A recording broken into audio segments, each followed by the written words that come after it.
दोस्तों, एक बड़ा अपडेट सामने निकल कर आ रहा है वेतन आयोग से जुड़ी मांगों को लेकर। और इस बार चर्चा सिर्फ सैलरी बढ़ने तक सीमित नहीं है, बल्कि पूरे सिस्टम में संतुलन बनाने की बात हो रही है।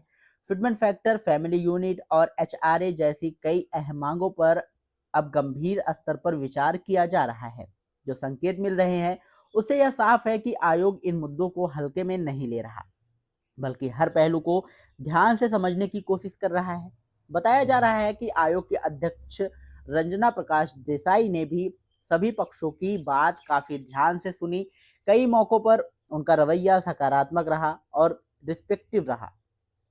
खासकर जब कर्मचारियों के साथ हुए कुछ पुराने असंतुलनों की बात उठी, जैसे महिलाओं से जुड़े भत्तों में कटौती का मुद्दा।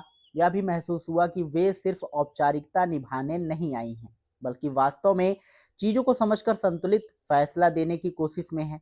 लेकिन यहाँ एक सच्चाई भी सामने समझनी जरूरी है कि वेतन आयोग सिर्फ कर्मचारियों की मांगों के आधार पर फैसला नहीं करता। उसके सामने पूरे देश की अर्थव्यवस्था होती है, सरकारी खजाना होता है और समाज के बाकी वर्गों का भी ध्यान रखना होता है। इसलिए हर मांग पूरी की जाए, ऐसा नहीं हो सकता।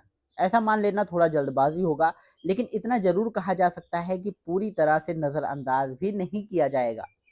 अगर हम पिछले वेतन आयोग का अनुभव देखें, खासकर चौथे से लेकर सातवें तक, तो एक चीज साफ नजर आती है कि हर बार कुछ न कुछ बड़ा बदलाव जरूर हुआ है। छठवें वेतन आयोग की झलक इस बार भी देखने को मिल रही है, जहां संतुलन बनाने की कोशिश की गई थी। और जब भी वेतन आयोग लागू हुआ है, उसने सिर्फ कर्मचारियों की जिंदगी नहीं बदली, बल्कि देश की अर्थव्यवस्था को भी गति दी है। सीधी भाषा में समझे तो जब लोगों की सैलरी बढ़ती है, तो वो पैसा बाजार में जाता है।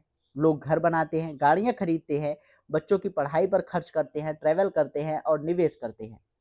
इससे हर सेक्टर में मूवमेंट आता है। पहले जहां कॉलोनियों में साइकिलें दिखती थी, फिर वहां मोटरसाइकिलें आई, अब ज्यादातर घरों के बाहर कार खड़ी दिखती है।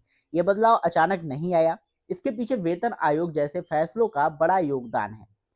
कई लोग यह भी कहते हैं कि सरकार खजाना खाली कर देती है, लेकिन दूसरी तरफ यह भी सच है कि यह पैसा घूमकर फिर से अर्थव्यवस्था को मजबूत करता है।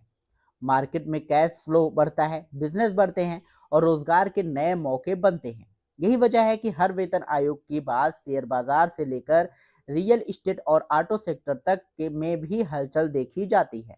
अब सभी की नज़र इस बात पर है कि आने वाले वेतन आयोग में कितना संतुलित फैसला आता है।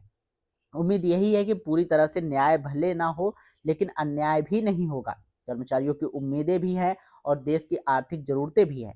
ऐसे में जो फैसला आएगा वो इन दोनों के बीच संतुलन बनाकर ही आएगा।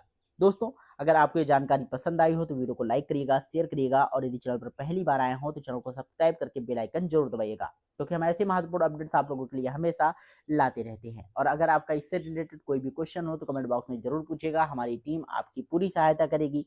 मिलते हैं नई वीडियो में नई अपडेट के साथ, तब तक के लिए जय हिंद, जय भारत।